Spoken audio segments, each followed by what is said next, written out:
যুক্তরাষ্ট্রের অভিবাসন আটক কেন্দ্রগুলোতে দীর্ঘদিন ধরে আটকে থাকা অভিবাসীদের সংখ্যা দ্রুত বাড়ছে।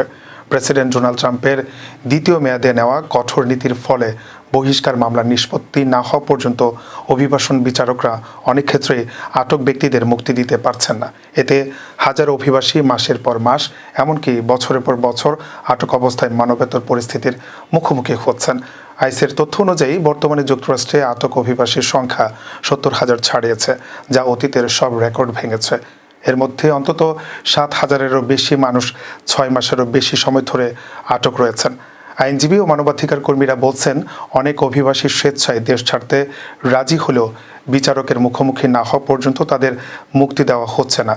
মানবাধিকার সংগঠনগুলোর মতে এসব আটক কেন্দ্রের দুরবস্থা ও দীর্ঘ অপেক্ষা অভিবাসীদের মানসিক স্বাস্থ্যের উপর মারাত্মক প্রভাব ফেলছে। কেউ কেউ হতাশ হয়ে আশ্রয়ের আবেদন প্রত্যাহার করে নিতে বাধ্য হচ্ছেন।